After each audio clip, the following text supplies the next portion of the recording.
Washington.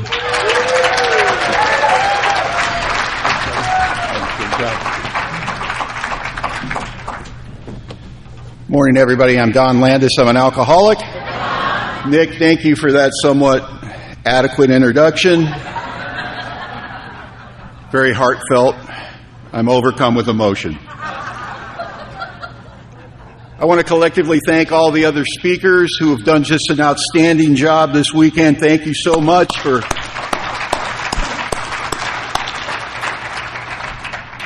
you were so good, I almost didn't spend a lot of time thinking about myself this weekend, which is unusual. But you reduced it. We'll settle for reduction, and thank you for that. And it's just wonderful to be here at Statline. I know so many of you, and I know most of the speakers. I have stories. I would kill the first half hour of my talk if I wanted to tell stories about people, and I'm friends with all of them. But I will tell you this, I got to say something about Marilyn, because every time I see Marilyn, it reminds me of what an important role she played in our life, in our marriage. When Eileen and I want to thank my beautiful wife Eileen for traveling with me. Hi, honey. And I love you like good poetry, baby. You look good. And when we got together and then we got engaged, Eileen was estranged from her father, and Marilyn, being very spiritual, said, "Well, you must invite him to your wedding to give you away." And so she called her father up and said, "Dad, I want you to give me away at the wedding. I met this wonderful guy I'm in love. You'll really like him." And he said, "No." And he hung up, and Eileen's crying and broken in half and goes back to Marilyn. "He won't give me away." "Well, he's your father, and, he doesn't have to give. Invite him to be an attendee." "Well, let him just be an attendee so he can witness God's love." And so Eileen calls her father up, and he goes, "What didn't you get about no the first time?" Click. And so when we got married at a big open AA wedding with 300 of our closest friends, when they asked, "Who gives away this woman?" Marilyn S. stood up and said, "I do."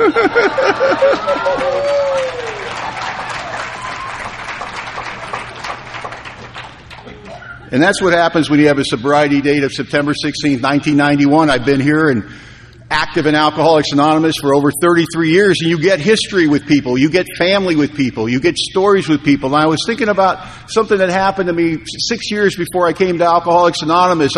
I pulled a geographic. I've left Los Angeles. I'm living in Boston, and I'm drinking myself to death. I've cut all the ties from my family and my friends, and nobody really knows me there. And I'm drinking the way I want to drink, which is drink to die.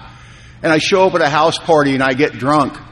And I end up in the corner in the kitchen where all the booze is, and I take all the booze hostage. And I got my back to where all the booze is, and I got a bottle of whiskey in one hand, and I got a butcher knife in the other, and a stupid grin on my face. And then there's everybody else at the party over there looking at me. And then they called the cops, and I'm a tough guy, but I'm not that kind of tough. And the next thing you know, I'm running through backyards. And I'm jumping over fences, and the cops are after me, and I'm scared. I'm scared like a little boy in the dark. And I slide underneath this porch in the snow, and I got my back turned to the opening like, if I can't see you, you can't see me. And in that quiet where I'm trying to control my breath, and I can see the flashlight bouncing around the light, and I don't want to get caught, and I don't want to go to jail again. And I remember having the crystal clear thought, how did I get here? How did it go so wrong? It seemed like a minute ago.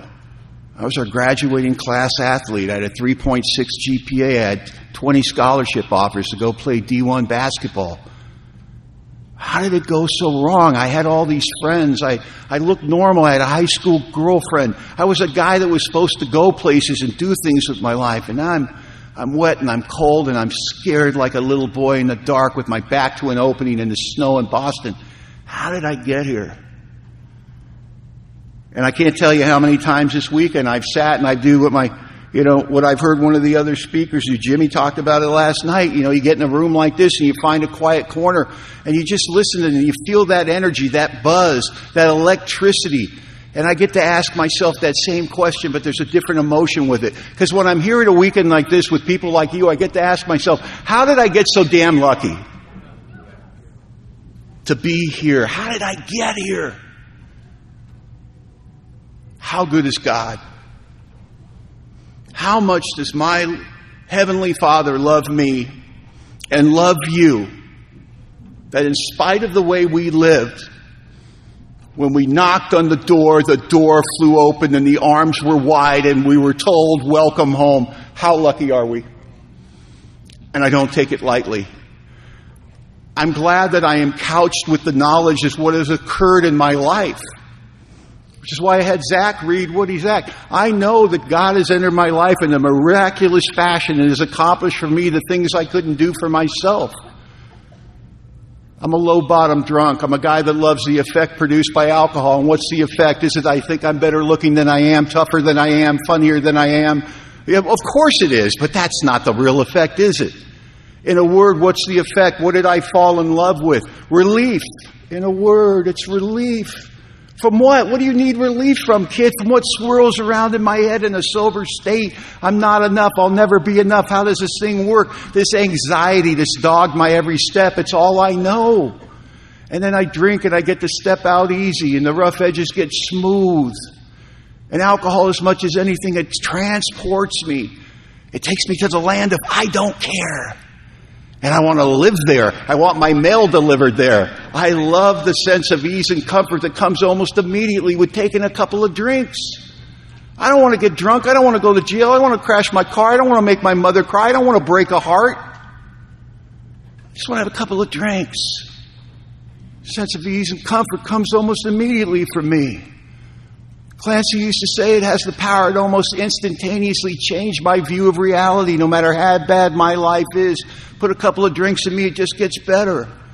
And if I could have stopped there, it doesn't say get drunk, it says has a couple of drinks. That's what it says in the doctor's opinion. That's what I want to do.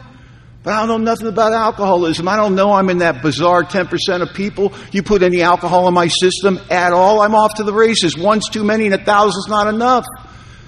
I got that allergic reaction, that phenomenon of craving, that bizarre physical component of alcoholism. And when you're an alcoholic and you're drinking and you don't know that, you're drinking in ignorance. You're bringing you're bringing a knife to a gunfight. You're overmatched, and I don't know it. And I was getting slaughtered out there from the beginning. I don't come to Alcoholics Anonymous expecting a happy outcome. I know it's never going to work for me, not in a million years.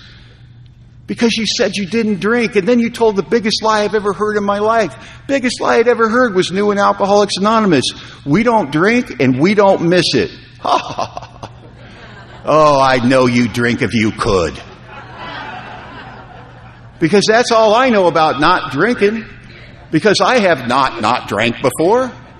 I understand what it's like to not drink. I know it's horrible. I know I quit. I'm an expert at quitting drinking. I've done it 100 times. And I love the first 2 to 5 days of drinking. I'm so hopeful.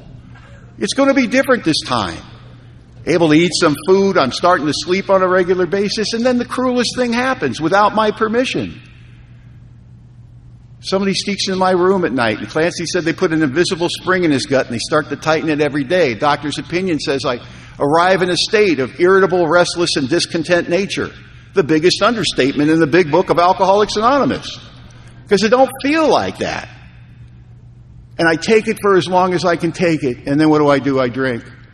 And so when I come to Alcoholics Anonymous, I have 5 to 6 years experience from when I had self-knowledge at age 25. I knew it was killing me. I knew I had to stop. I understood that all the problems of my life right alongside that was a drink of alcohol. I'm not that stupid. We appear stupid to society, to our friends, to our husbands, to our wives, to our children, because they think we are unaware of what has happened to us. They look at our lives and they go, that looks painful. And we don't argue once we have self-knowledge. We go, it is, it hurts. Why don't you stop? Well, I can't do that. And we don't have the vocabulary or the inclination to explain to the people that love us why we can't stop, why we won't give it up. Don't you understand? It's the only thing that makes the big hurt go away. I'm arrived at a place I can't imagine a life without alcohol. It does everything for me. It's the only thing that produces any relief, any joy, any feeling of hope, that vague feeling, that impersonator of hope where I can get drunk at night and I can kid myself it's going to be different tomorrow. Tomorrow I'm going to get caught up at work. Tomorrow I'm going to pay the money back. Tomorrow I'm going to call my mother up and tell her how sorry I am. Tomorrow and tomorrow. But tomorrow never comes for the drunk. And I live in that promise of tomorrow that never arrives. And I did everything I could think of to put down the drink and to stay away from it. And I drank myself almost to death. So when I arrive at Alcoholics Anonymous, I don't believe that it will work for me. I believe it works for you, but you're not like me. Because if you were like me, you'd be drinking. And that's my attitude when I walk into Alcoholics Anonymous. I am hopeless. And I didn't understand the good news about AA. Because what do I really bring to the game of recovery when I'm new of any substantial value? Right? Belly full of fear, pitiful, incomprehensible demoralization, wreckage of my past, not a lot of raw material to work with. And I didn't understand. The worse you are, the more AA likes you. And I was a rock star newcomer in AA, man. Because AA likes a challenge. Like, I bet we can't get him sober. Well, we're here anyway. You know. And the good news about AA is and always will be that Alcoholics Anonymous does not work because of the alcoholic. It works in spite of the alcoholic. In spite of my prejudice, my old ideas, my belief that God doesn't exist, or if he did, he'd want nothing to do with me. The steps are nice, but they won't work for me. You don't understand. I'm not a people person. We come here so unique, don't we? We get a sponsor, we have to let them know who they're dealing with. Hey, I just want to warn you, I'm not really a people person. Oh, shocking. We've never heard that before. And, oh, no, it gets worse. You know, I just want you to know who I am. I don't really dig authority. Oh! We'll have to get a special chair for you.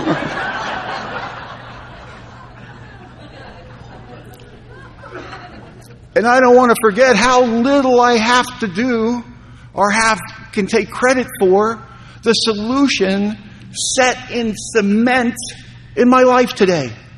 It's set in cement. I got it. I recovered from a seemingly hopeless state of mind and body. It was never going to happen. It's a miracle. My family, if you talk to them, they'll go, it's a miracle. You don't know what he was like. You don't know what he was like. We were waiting for the phone call. We knew he was going to die. They think it's a miracle. Bill Wilson talked about the problem with the miracle. He referred to it as a wholesale miracle. It happens so often in Alcoholics Anonymous. We get spoiled and we just take it for granted. What are we, the Walmart of spirituality? Just come by and get your sobriety. It doesn't work that way. It appears to be the more reverence I have for this thing, the shinier it becomes, the brighter it becomes. And how do we express reverence for Alcoholics Anonymous? Do we do it by coming to podiums and giving exciting talks and talking about how grateful we are? I would hope that if you got to just follow me around in my AA life and the way I live my life on a daily basis, you would think to yourself, there's a guy that's grateful. I would hope my actions indicate that I would not have to explain to you the feelings that dwell so deep in my heart for Alcoholics Anonymous, that it would be apparent by the way I conduct myself in and out of the rooms of Alcoholics Anonymous. You have given me a gift of insurmountable value, indescribable joy, and I thank you for it. And the way I was taught to thank you for it is to act like it's valuable and treat it with reverence. Oh, geez, Don, why are you so serious about Alcoholics Anonymous? Oh, I don't know. I got this progressively fatal illness that we all agree is going to kill me if I don't do anything about it, and I tend to take that seriously. Only in AA do we give somebody crap for being a little too serious about recovery. And it's like, okay. I'll tell you what, you go to enough memorials for ex-AA members and it'll really open your eyes, man. It'll really open your eyes. So I come to AA and I take the steps, right? And more importantly, I become an AA member with a home group and a sponsor, entrenched in the fellowship of Alcoholics Anonymous, entrenched in service, right? Immediately. My sponsor didn't say, hey, take a seat, we're going to do some work, and you take a rest there, newcomer. You've taken a real beating out there at the hands of King Alcohol. You need to rest up a little bit. No, he was like, no, you need to give back tonight. You've been taking your whole life, and you need to give back tonight, because it's coming for you. Just because you got off the train doesn't mean the train left the station. It's parked right out front. It's got your name on it. And if you think because you're with us and with our recovery that spells any kind of success for you, it doesn't. You're on thin ice until you get through these steps, until you have that change of attitude, that personality change sufficient to bring about recovery, as the book says, that spiritual awakening that we're promised by the time we get into step 12. You ain't there yet. You're on thin ice. What do I do if I'm on thin ice? And it's coming for me. And the train didn't leave the station. What do? You get in the middle. You get in the middle. You pull us around you. We'll protect you. We'll protect you. But you better stay close to us.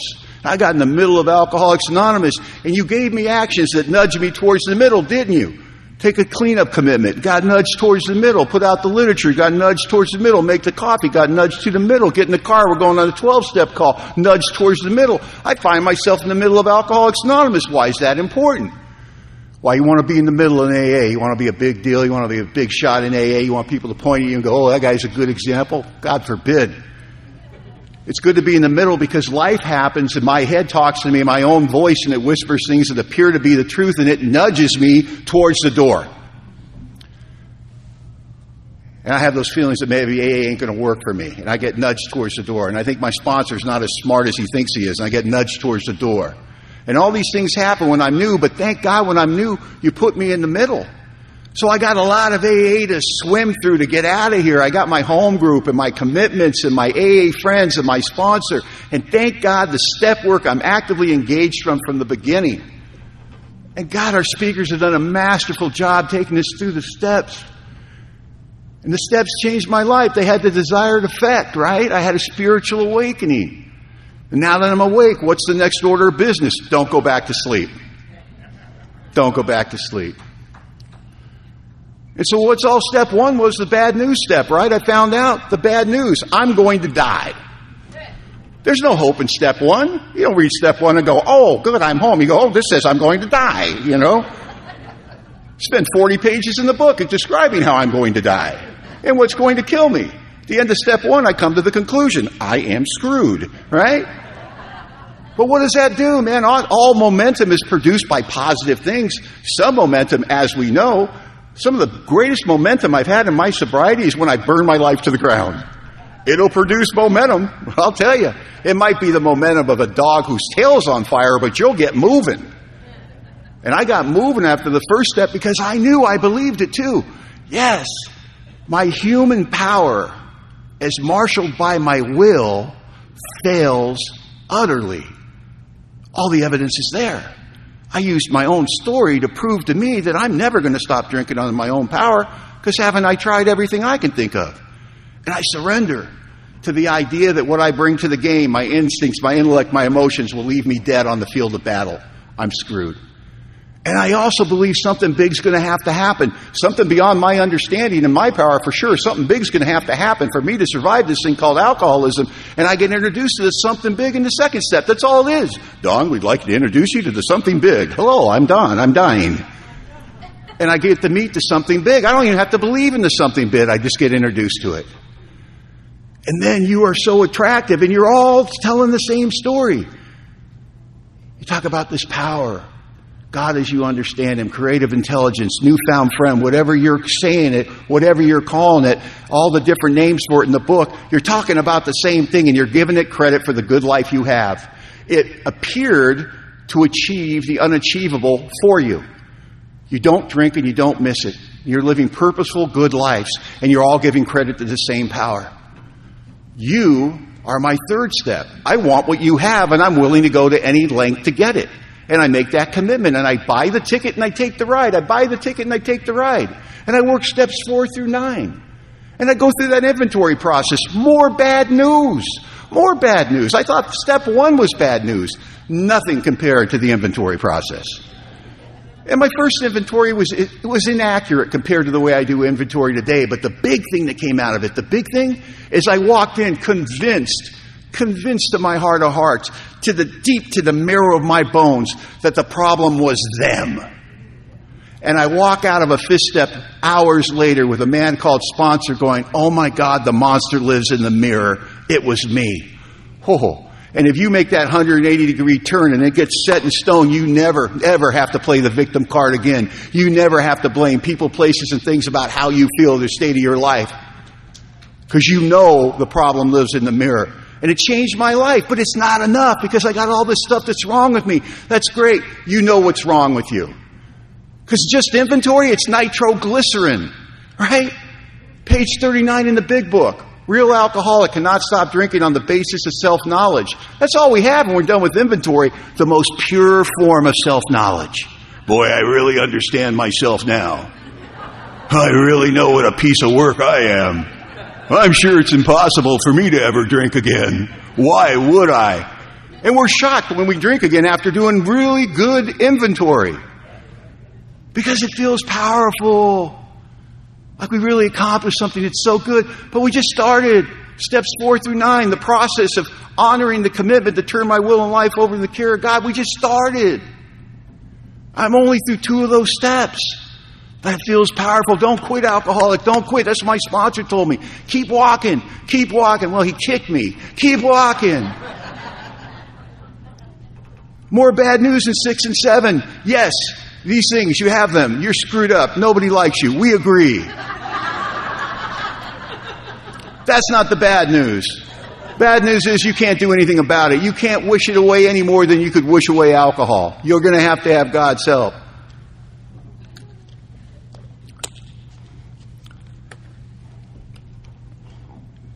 I start making my amends, and somewhere in making my amends, I realized I wouldn't drink if I could get away with it. I thought to myself, they told me it would happen and I didn't believe them. I wouldn't drink if I could get away with it. I'm no longer interested in it. I don't remember the day that I said I'm going to work on not drinking. That's not what AA told me. They had me mop a lot of floors. They had me get in a lot of cars. They introduced me to this power on my second night of recovery. Apparently, in the view of AA, the path of spirituality to God's front door is paved with 10,000 actions on behalf of somebody else. You taught me to give against my will, by the way, without my permission, by the way. Through tyrannical sponsorship and kind examples, attractive, kind examples of Alcoholics Anonymous. I helped people move and I set up meetings and I went to business meetings. I didn't do it because that stuff was interesting to me or I wanted to do it or I wanted to be a giver or I really cared. I just liked the people that were there. I liked the people that were there. They were interesting. They were fascinating. They had great stories. They were everything. They were, some of them were ex-cons, some of them were bankers, some of them were blue-collar, some of them were white-collar, some of them were gay, some of them were straight. But they had one thing in common. They were all failures at the game of life to a degree that they thought joining AA was a step up. My people. Bill Wilson at the First International Convention, guy standing next to him. Bill, look at all those sober alcoholics. It must warm your heart. 20,000 success stories. And Bill laughs. He goes, those aren't 20,000 success stories. Those are 20,000 utter failures at the game of life that have been given a new purpose. You can't put that on a resume, newcomer, just so you know. Well, I'm a failure at the game of life, but I've been given a new purpose, and I'm sure I'll be a great acquisition for your company. Don't do it.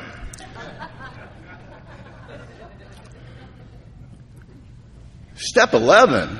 There's only 12 steps.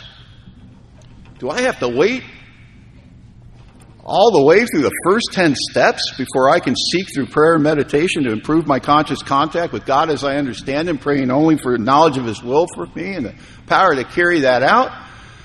Listen, what my book tells me is my very life as an ex-problem drinker depends on my constant thought of others and what I can do to help meet their need.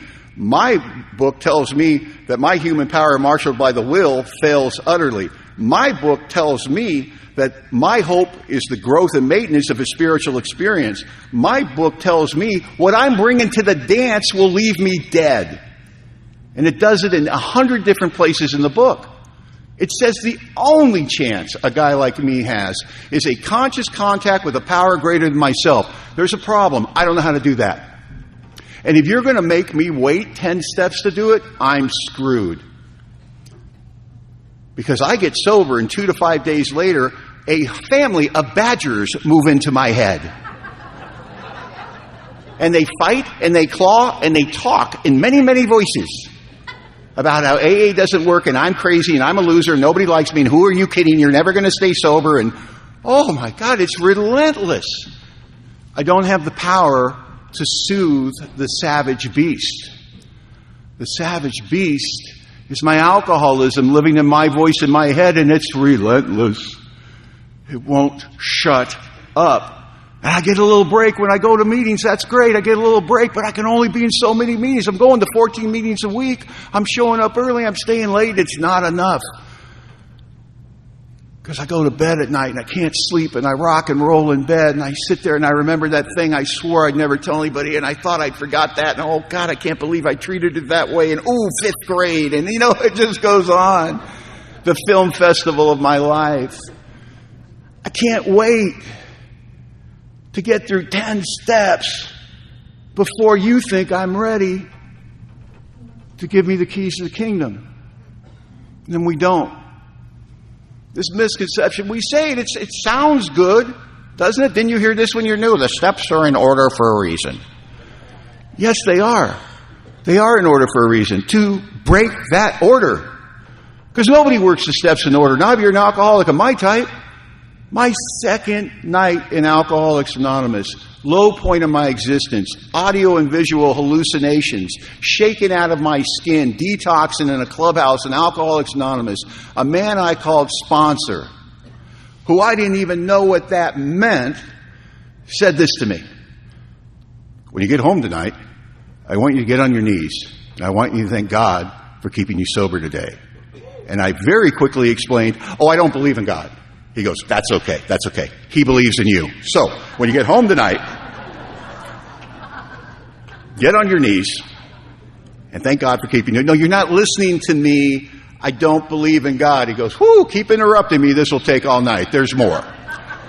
When you get up tomorrow, I want you to get on your knees and ask God to keep you sober that day. But I don't believe in God. He said, get up. We're sitting at a table and I get up. He goes, sit down. I sat down. He goes, your knees work. You can pray. He goes, what part of this equation did I say you have to believe in God? He goes, what are you afraid of? What are you afraid of, Don? Oh, he played me perfectly. Ex-tough guy coming in there and my hard guy radar out. Quick to tell you all the fights I've been in, bars I'd torn up. You call me afraid. I'll show you afraid. Let's go outside. Bring 3 friends. Let's see who's afraid. Quick. So full of fear, constantly looking to prove I'm not scared.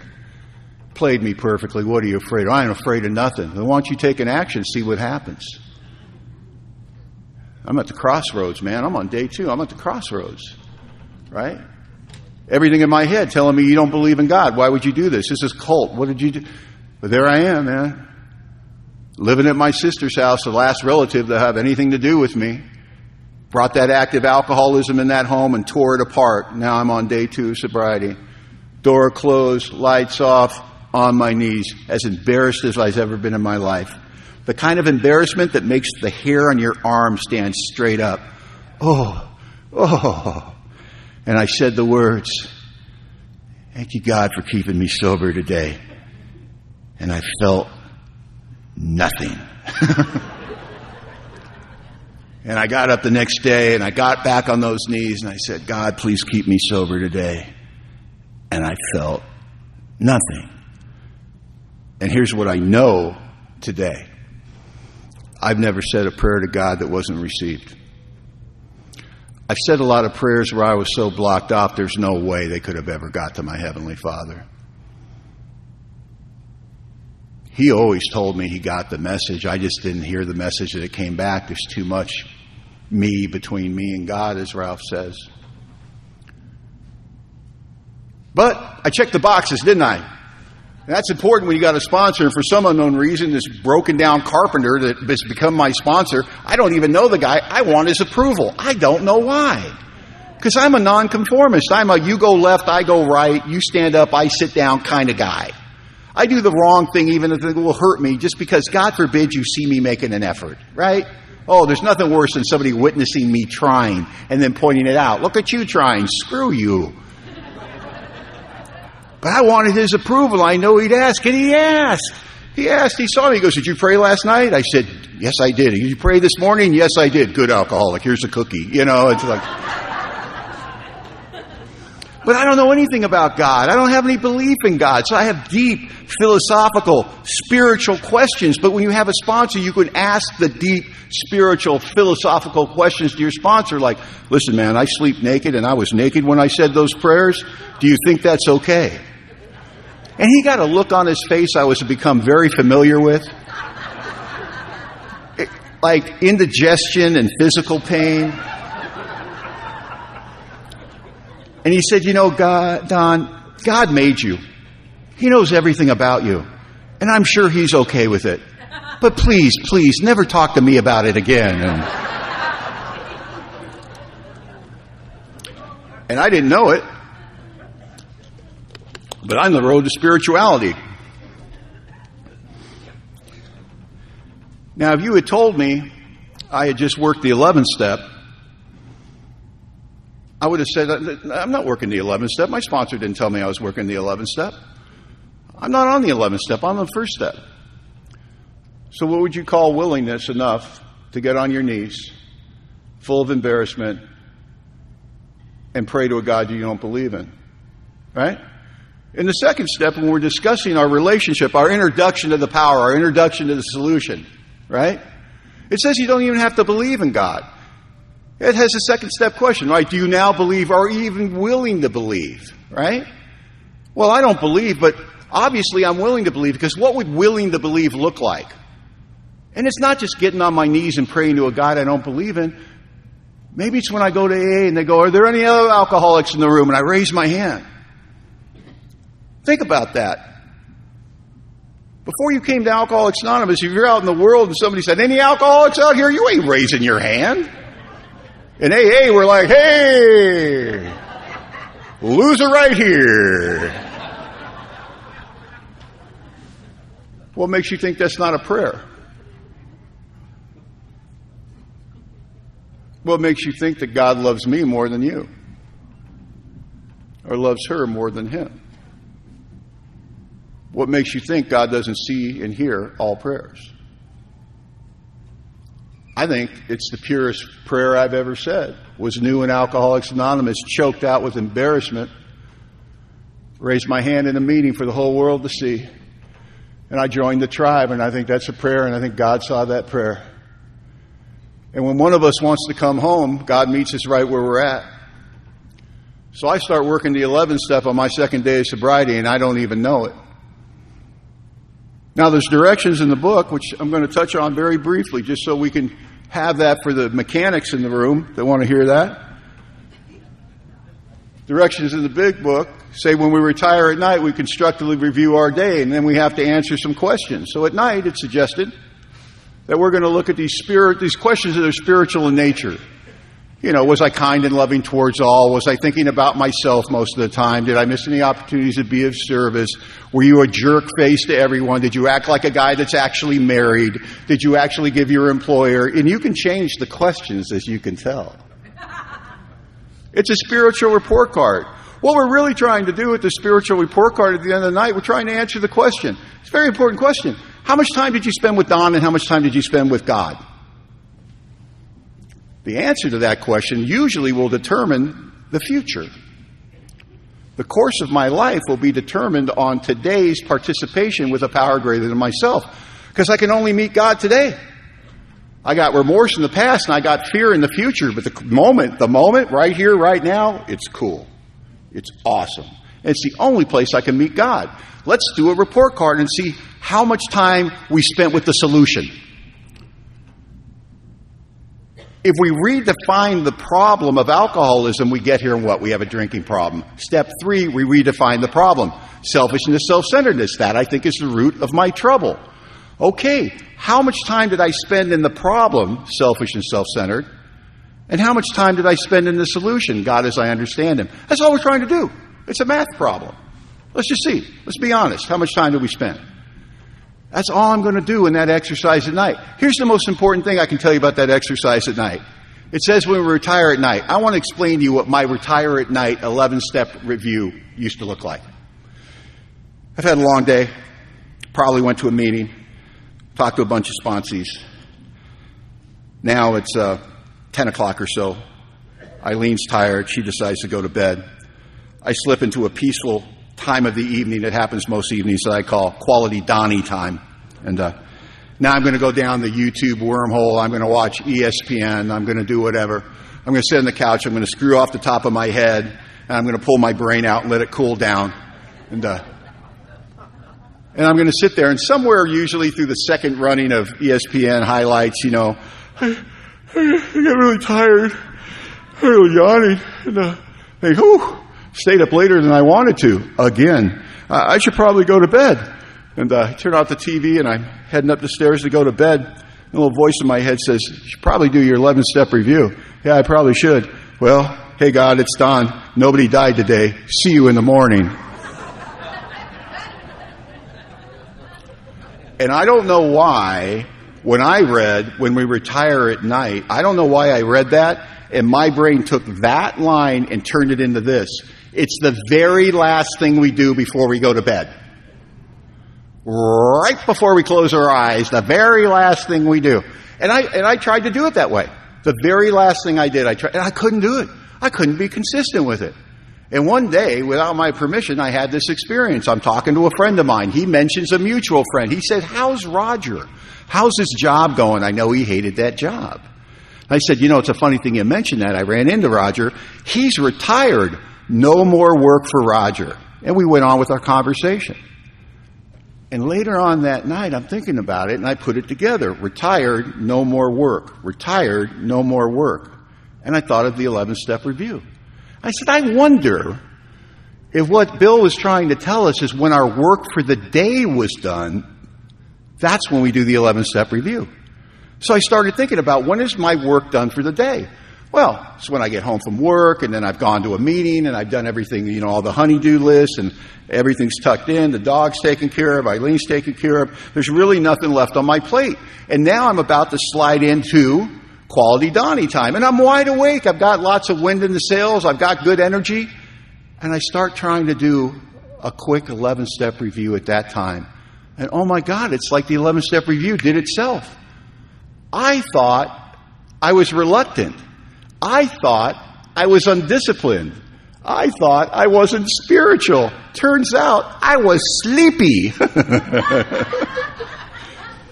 So if you're having problems doing an 11-step review, here's a simple suggestion. Try doing it earlier.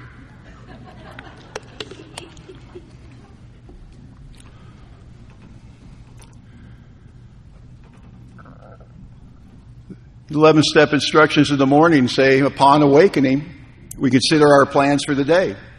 And just when I'm about to do that, here I am about to consider my plans for the day, they change the direction.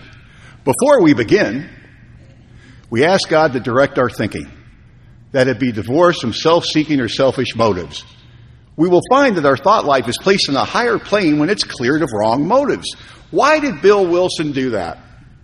Why is the first direction in the morning not to pray, not to meditate, but to ask God to direct our thinking? Am I so insipid and weak that I even have to have divine intervention to be willing to be willing? Apparently so. And here's the deal. I'm going to tell you the truth about me. 33 years sober. It's been this way my whole sobriety. Happened this morning. I wake up a little blue. Now, I'm dying to just push this podium off of the stage. You can tell that. Make a Statline memory.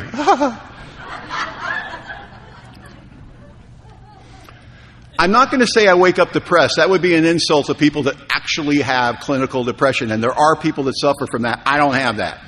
What I have is somehow I go to bed spiritually fit and I wake up self-centered. That's all I have. But it'll make you feel blue.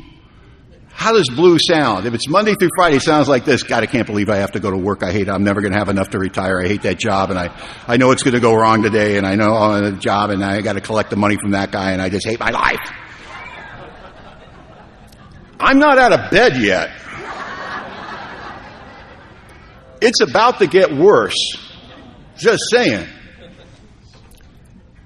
My wife retired over a year ago, and that hasn't helped. I get out of bed and she's sleeping peacefully. I have to take all 33 years of sobriety and every sponsor's voice I've ever had not to make noise. Oh, look at her, so comfortable and warm and snuggly.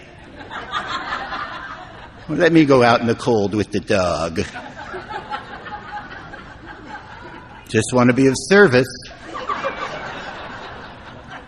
Bad head, man. Bad head in the morning. Bad head. And that's okay. Used to scare me.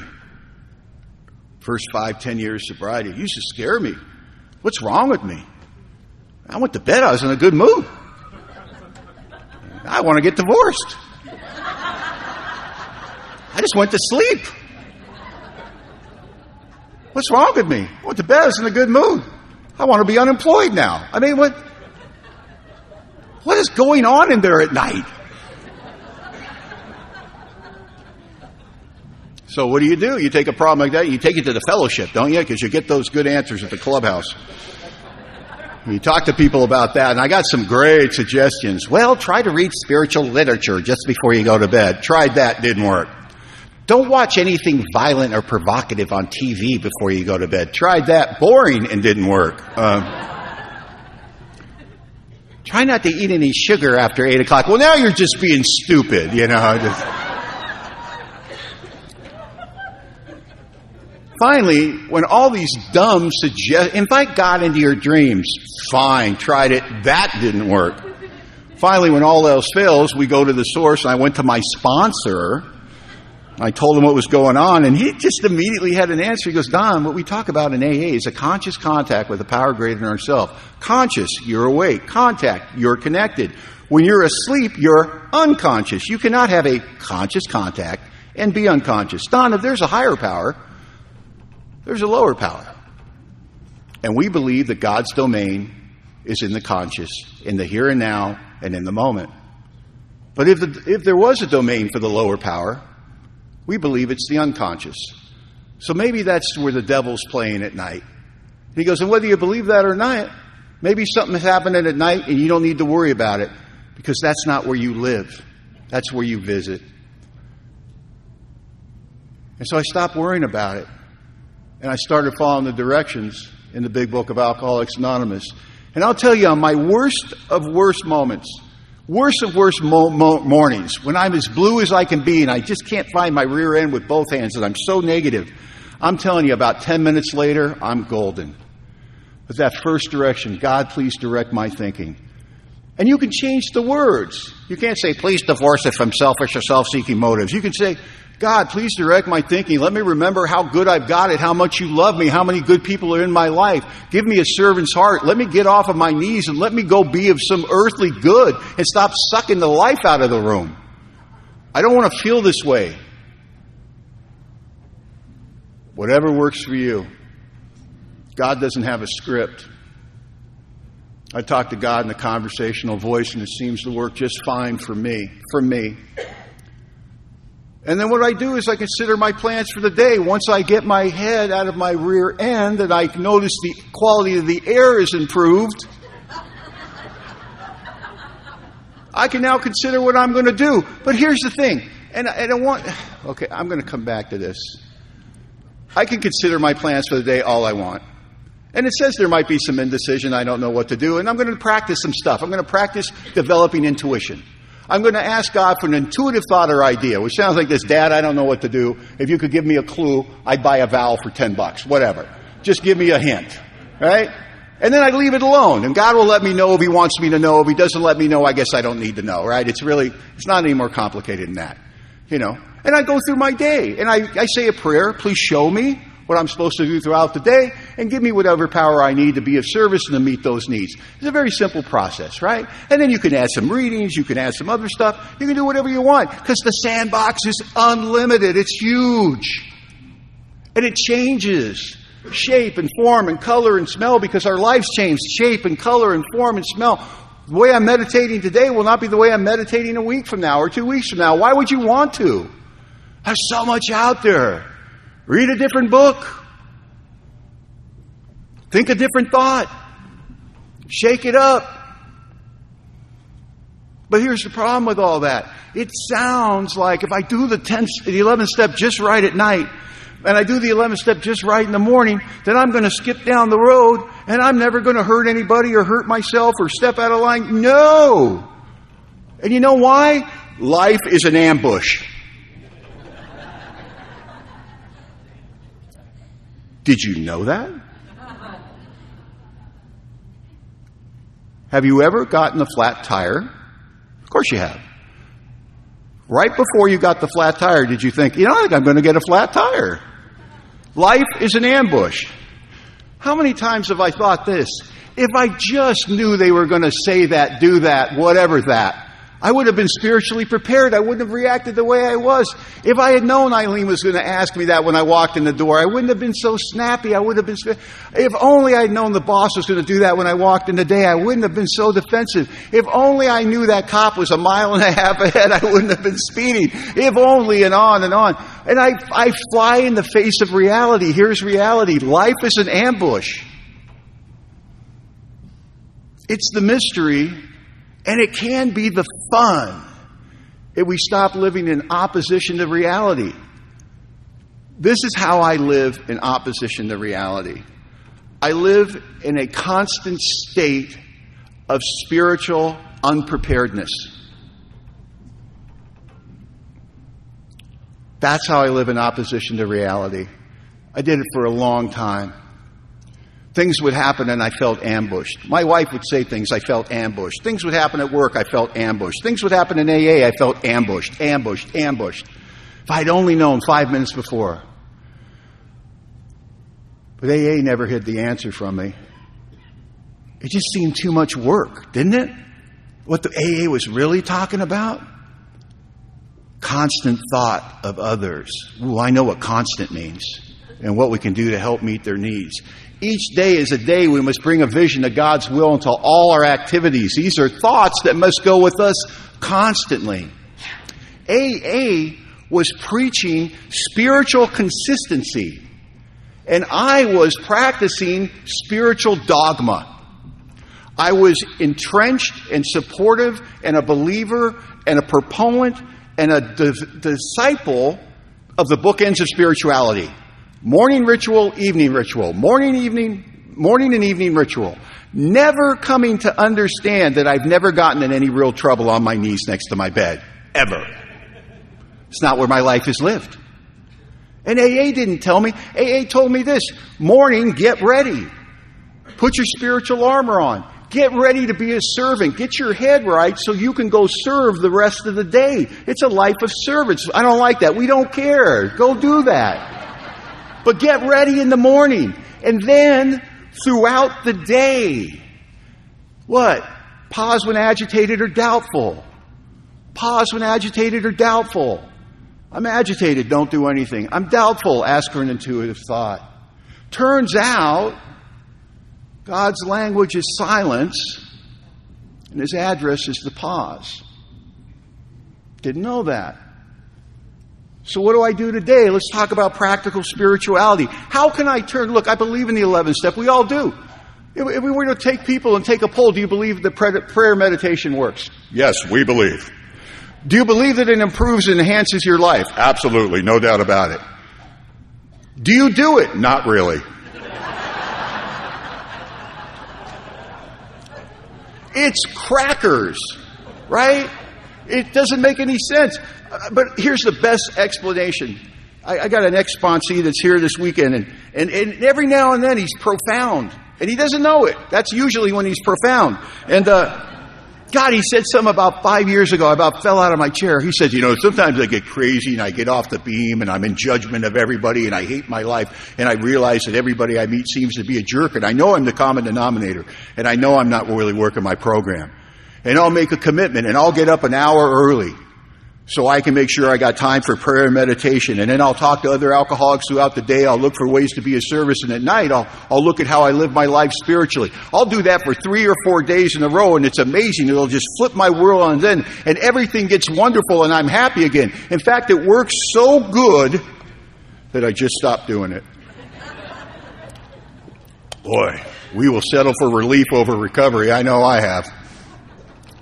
But how can I turn my life, how can I turn my day, my moments that are linked together through my consciousness, how can I turn that into a prayer meditation?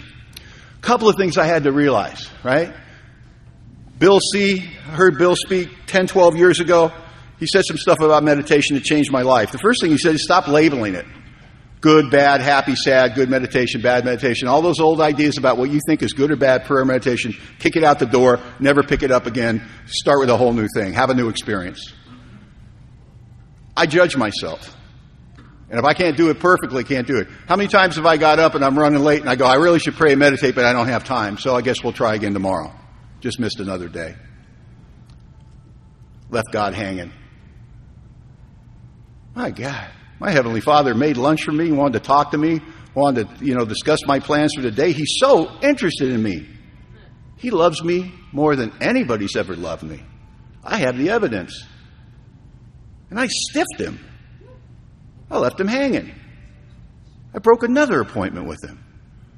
I said I'd see him every day, and there I am again, making excuses because I'm undisciplined. And he tried to tell me the truth. He said, Don, I don't have business hours. I'm available to you 24/7. So you mean if I'm late, if I'm running late, I could still pray and meditate at 9 o'clock, at 10 o'clock in the morning, at 11 o'clock when I first realized I haven't done it? Yes, you can. How can I turn my whole day into prayer and meditation? Because my life feels like an ambush. I get going so fast. And I'm telling you, I know when I'm in self-will and I know when I'm in God's will because there's a speed. There's a speed associated with those things.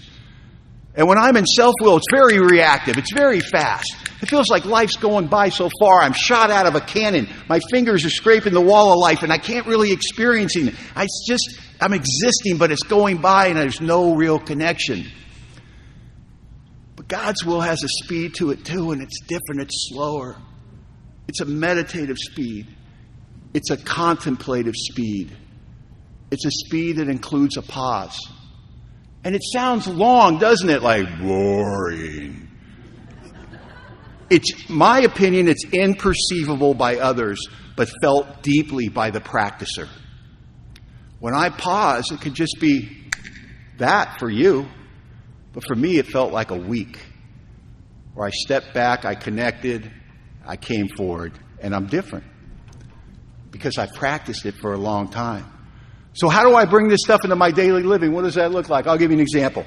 I go to work Monday through Friday. I have a position of authority. It's a gift in my life. I want to say that. They put me in a position of authority, and I don't take it lightly, and they've been good to me. But when I show up at work, there will usually be, as I work in a roofing industry, there'll be a whole bunch of roofers waiting for me. I know that because they wait for me every day. And they have questions, and they will come at me like fighter pilots, like, Don, Don, Don, Don, and if I'm not spiritually fit, I will walk into my office and I will stand there and I go, do you not see that I just walked in? Do you not see I still have my keys in my hand? Maybe you could let me, get to my desk, take a breath, sit down, and then I'll stop everything I'm doing and work on your little problem, Scooter. Would that be okay? And for some reason, that hurts people's feelings.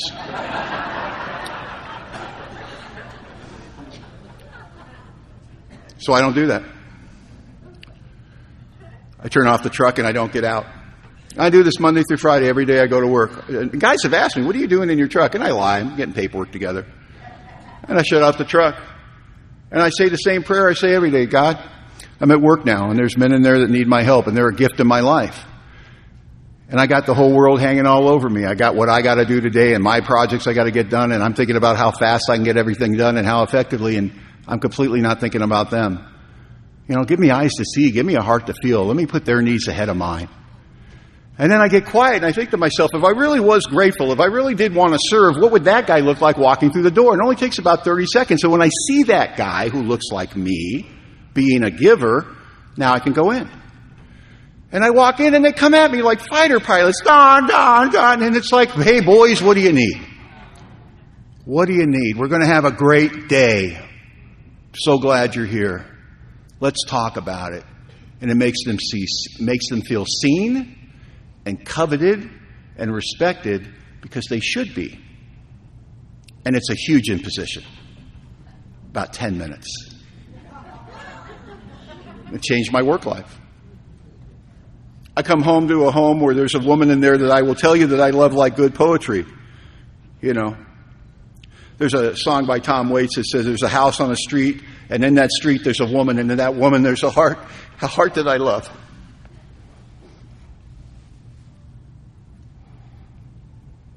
So I love my wife. Sue me. And but I come home, and I worked hard all day.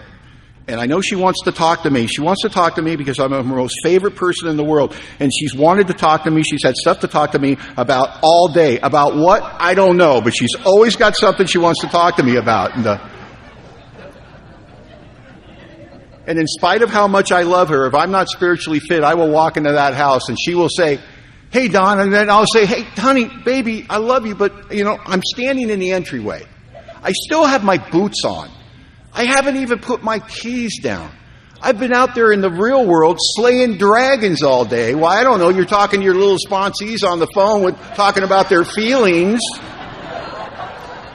Instead of telling them work a step, any step, we don't care which one, and hanging up on them.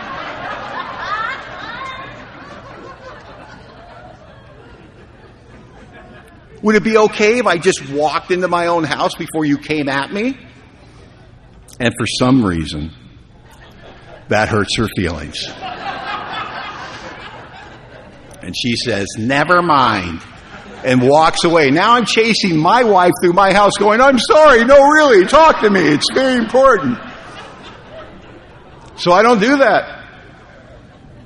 I shut off the truck and I don't get out, and I say the same prayer every time I come home. God, there's a woman in that house, and I love her heart. I love her heart.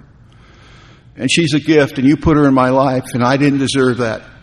And I thank you every day for having Eileen. But I got the whole world hanging all over me, and I'm tired, and I'm so selfish. Please remove that.